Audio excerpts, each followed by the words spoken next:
Chapter 32. From the crest of a ridge overlooking the small camp, Bakari watched. He wondered why the young archer had ridden away. Maybe he'd given up the chase. Then he shook his head. That didn't seem to fit with what he had seen of these three so far. More likely, he'd gone in search of a local apothecary or healer. The bearded one would be in bad shape by now, he knew. Bakari had heard him cry out and heard the clatter of his bow as he'd dropped it. That told him that his bolt had at least wounded his enemy. And a simple flesh wound was as good as a killing shot with the poison he had used on the bolt. He was surprised that the bearded stranger had survived as long as he had. He must be in excellent physical condition to resist the effects of the poison for so long. The Genovesan smiled grimly to himself. The young man's quest for a healer would be in vain. No country potion merchant would have the faintest idea how to counteract that poison. In fact, he thought, very few healers in large towns would know either. It was all to the good, he thought. The campsite where Tennyson had arranged to meet with his local followers was barely 4 hours' ride away. If their pursuers had continued to follow them, they would have caught up in another half-day's march. And with Maurice killed in the encounter in the dead forest, the odds were tilting in their pursuers' favour.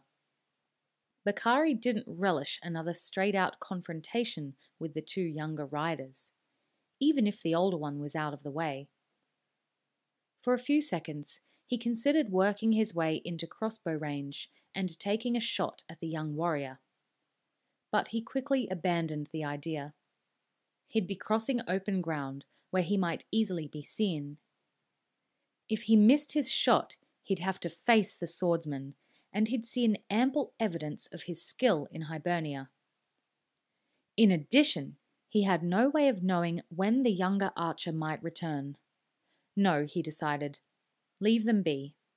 They represented no immediate danger, and his own priorities were changing. It was time to report back to Tennyson, he thought. He'd already decided that his time with the self-styled prophet might be coming to an end. But before he left, he had to discover where Tennyson kept the gold and precious stones that he'd brought from Hibernia. So, for the time being, he'd play the part of the faithful bodyguard. By the time he reached the sprawling campsite, he could see that the numbers had already grown.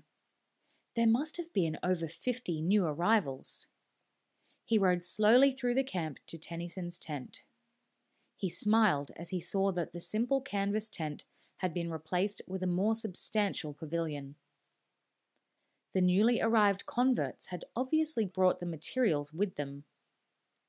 One of the white robes stood guard outside the pavilion. As Bakari dismounted and walked stiffly towards the entrance, the guard began to draw himself up, as if he were going to bar the way. Bakari smiled at him, but there was something in the smile that told the man he was not a good person to cross.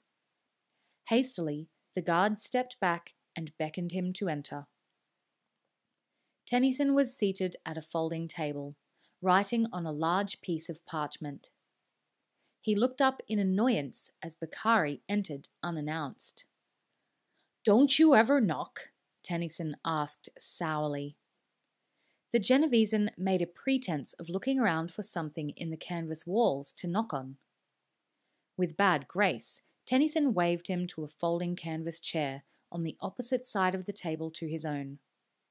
"So, what do you have to report?" the prophet said, finishing the last few words on the parchment. "They've stopped," Bakari said. That got Tennyson's attention, he thought. The burly man dropped his quill pen and looked up. "Stopped? Where?"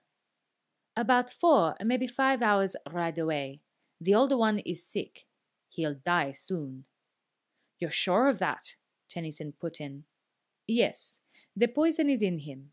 He's been wrapped in his blankets for almost 2 days now. I haven't seen him move.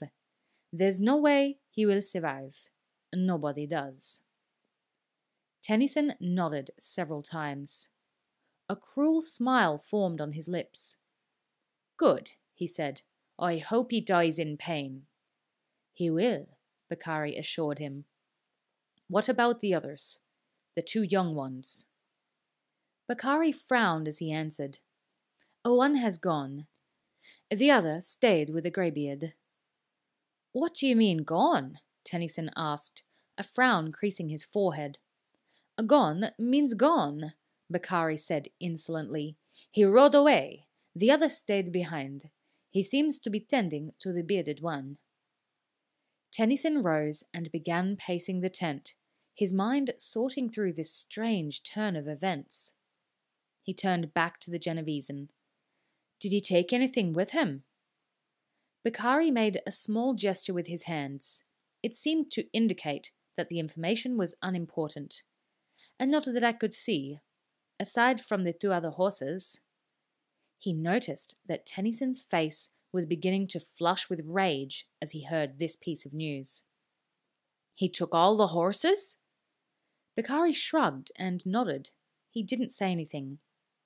Did it occur to you, Tennyson said, his voice heavy with sarcasm, that he obviously plans to bring someone back? That's why he took extra horses. He may be planning to bring back a healer. I thought of that. But if he is, so what? It will be no use. The bearded one has no chance.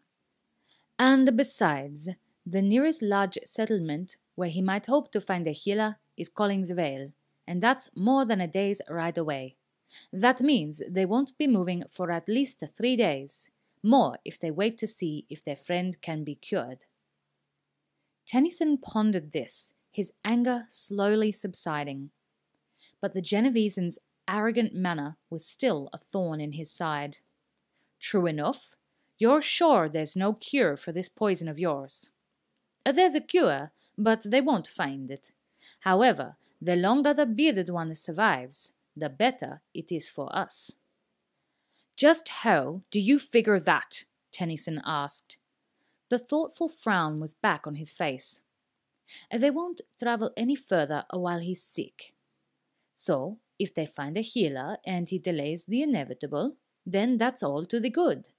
At least so far as we're concerned, he added with a cruel grin. Postponing things won't do the bearded one much good. Tennyson thought about what the Genevesan had said and nodded several times. Finally, he came to a decision.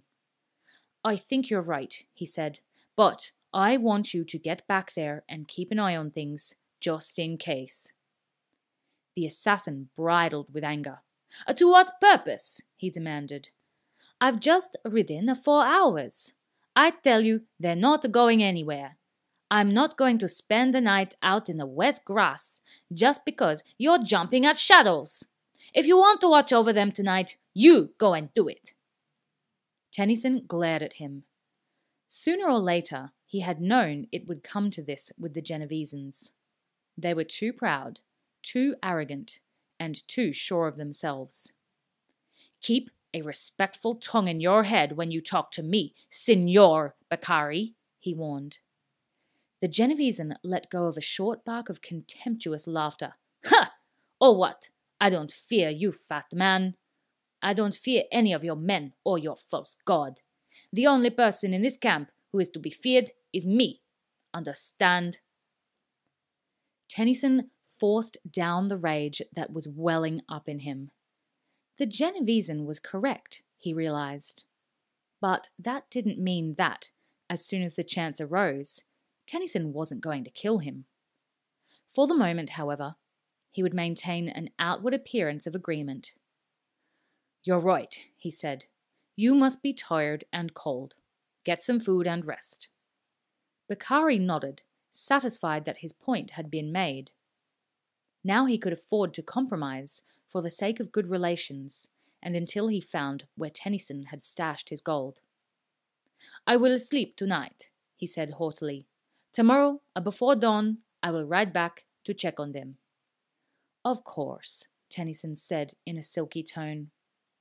He wondered if Bakari knew how much he hated him at this moment, but took care not to let any hint of the fact enter his manner or tone of voice. That's an excellent compromise. After all, for the moment, they're not going anywhere, as you say. Bakari nodded, satisfied. But he couldn't resist one last, barbed statement. That's right, he said. It is as I say. Then he turned and swept out of the tent, his purple cloak swirling around him. Tennyson stared after him for several minutes, his fists clenching and unclenching in rage. One day, my friend, he said in a whisper, your turn will come. And it will be long and slow and painful. I promise you that.